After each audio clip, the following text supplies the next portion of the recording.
3 marks important question from prose 10th English. तो 10th English में जो 3 अंक के इम्पॉर्टेंट क्वेश्चन आते हैं हिज फर्स्ट फ्लाइट वाले बुक से, उस पर आज हम डिस्कशन करेंगे बोर्ड परीक्षा के लिए।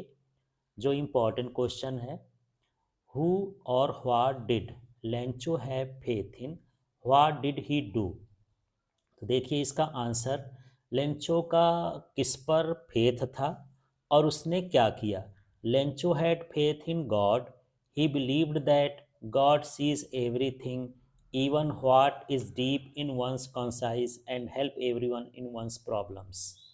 तो लेंचो को विश्वास था कि गॉड हमेशा जो है हर चीज़ को देखता है और उसके अंतर मन को जानता है और सबकी समस्याओं का समाधान करता है, प्रॉब्लम सॉल्व करता है।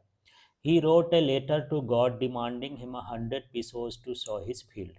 इसलिए उसने गॉड को एक पत्र लिखा जिसमें उन्होंने 100 पेसेस को मांग की ताकि वो दोबारा से अपना फील्ड शो कर सके, बो सके। नेक्स्ट है, how did Mandela's hunger for freedom change his life.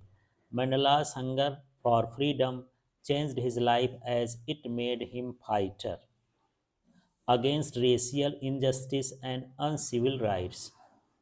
तो जो स्वतंत्रता की भूख थी, हंगर फॉर फ्रीडम था मंडेला के लिए, उसने उनकी ज़िंदगी बदल दी, उनको एक फाइटर बना दिया।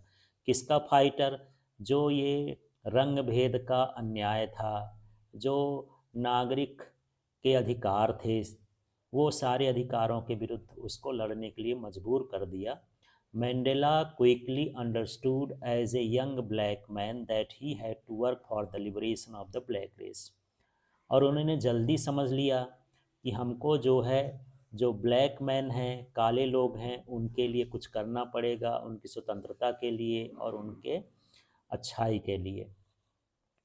इसके बाद यहाँ पर नेक्स्ट क्वेश्चन हम चलते हैं, describe the narrator's experience as he flew the aeroplane into the storm.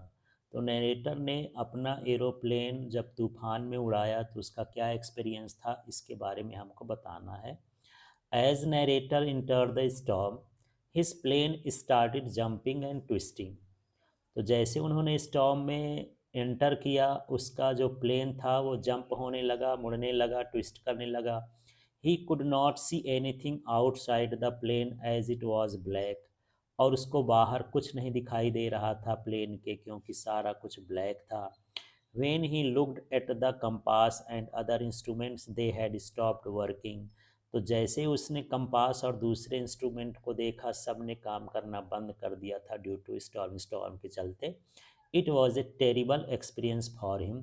और यह उनके लिए भयानक एक्सपीरियंस था, कोई अच्छा एक्सपीरियंस नहीं था। इसके बाद हम यहाँ पर नेक्स्ट क्वेश्चन में पढ़ते हैं, 4 नंबर का क्वेश्चन है, describe the pen portrait of a traditional गांव विलेज बेकर। तो जो गोवा का विलेज है उसका हमको चित्रण करना है। तो देखिए, the baker use to be a good friend, companion and guide for the author.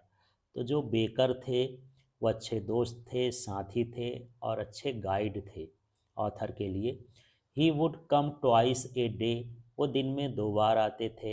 And the children of the house would crowd around his basket to choice the bread bangles. और जो बच्चे थे घर के, वो उसके बास्केट के, टोकरी के चारों तरफ घेर लेते थे ताकि वो अपना चॉइस का ब्रेड बैंगल्स ले सके। Even today baking and bakers are famous in Goa.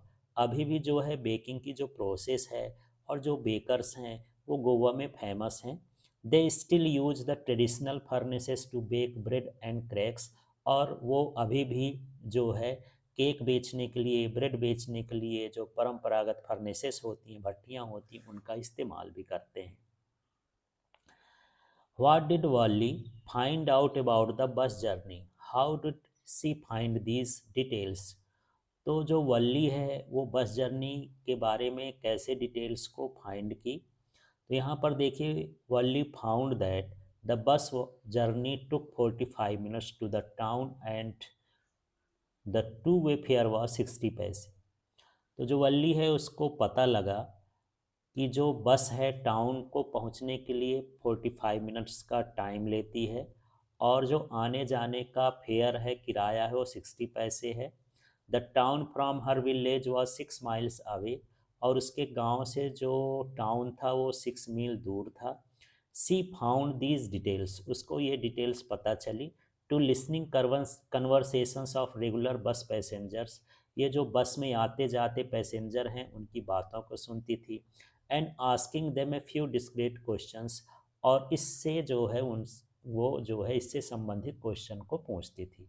इस तरह से ये 5 जो हैं इम्पॉर्टेंट प्रश्न हैं, इनके क्वेश्चन आंसर आप लिख करके याद करिए। यही क्वेश्चन आंसर जो है 3 नंबर में पूछे जाएंगे प्रोज से।